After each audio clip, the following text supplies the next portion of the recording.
beautiful imagery that I mentioned of Yehuda Amichai, of the seesaw, that you go down to the roots and then you can jump up higher, and it's more joyous as a result of it. So there's the imagery of the tree, but not, you'll see on different korachot, different curtains, other different symbols. It need not be always a tree. I'm hoping that the alarm is not going to go off. I think I turned it off, but I haven't done this for, I think usually I have someone else who opens it. I got by. You learned that word yesterday. Okay. Got by. It did not go off.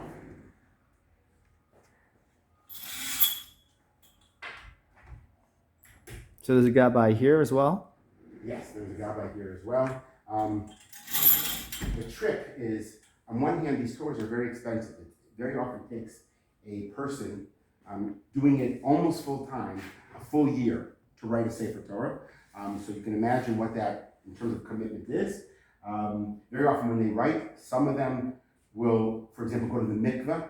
We spoke about that also beforehand in the morning. Then they will come out and they will write. So they really have like sort of a state of purity and consciousness of every single letter they write. There are more than 600,000 letters, if I'm not mistaken, in here, or at least in terms of I've never counted, but that's at least what our Talmud tells us. So because they're so valuable, we have an alarm on them, but because it's Shabbat, we have a problem. How can you have an alarm when you're not allowed to use electricity?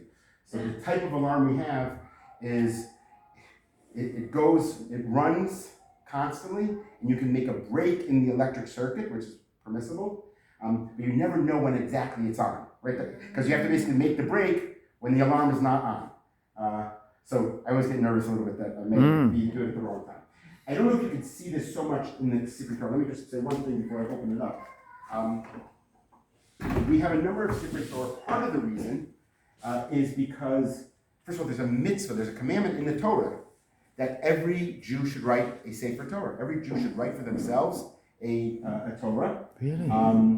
Very often the way it's fulfilled is that either they will purchase a book, their own book, or if they can, they would purchase someone else to be able to write a Torah for them.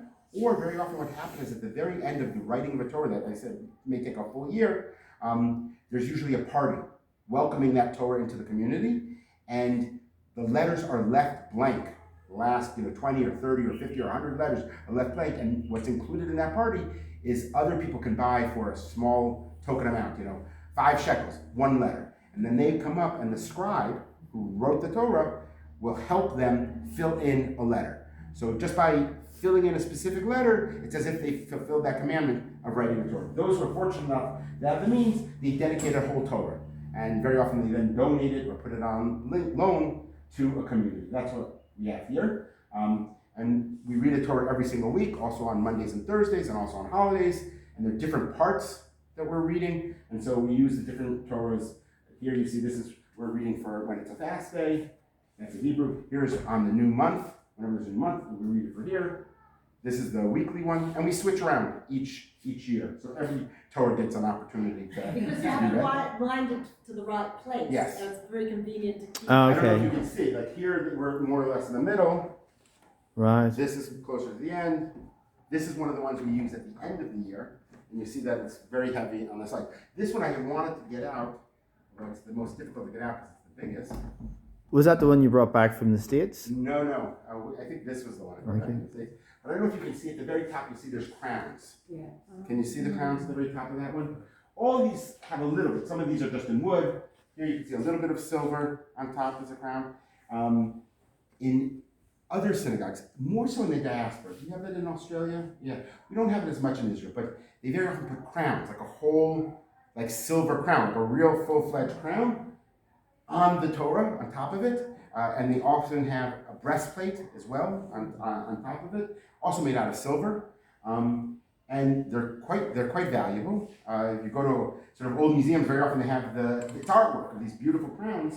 In Israel, it's a little bit more simpler. We don't necessarily have it, but we do have sort of remnants of those crowns. I think one of the ideas might be, well, first of all, there's something called the crown of Torah. There is, the Mishnah speaks about, there are 3 crowns that people try to value in their lives. There's the crown of priesthood, there's the crown of kingship, and there's the crown of Torah. The crown of priesthood is from Aaron and his descendants. The crown of kingship is from David and his descendants. And then he says the crown of Torah is open to whoever wants to come and take it. In other words, it's a pure meritocracy. The other ones may be lineage, but when it comes to Torah, it's a pure meritocracy. Who's ever willing to invest the time and study, they can come and take the crown for themselves. So that's why, that's one of the reasons for the crown. The other reason for the crown, there was once an exhibit at the Israel Museum, Peter, I don't know if you ever saw it, where they showed how Torahs actually looked like human beings. Yes. And you won't see it as well, but if you can imagine a crown on top here, and a plate, and this is a garment. Underneath, we'll talk about it in a moment, there's a belt, right? It almost looks like a human, and to a certain extent, the comparison between humans and Torahs are significant. First of all, when a Torah walks by, people are supposed to stand up. And in the same way, a Torah scholar, when he walks into the room, people stand up. It's a way, or she, it's a way of honoring, the values of the Torah. So there is this connection between Torah and humans.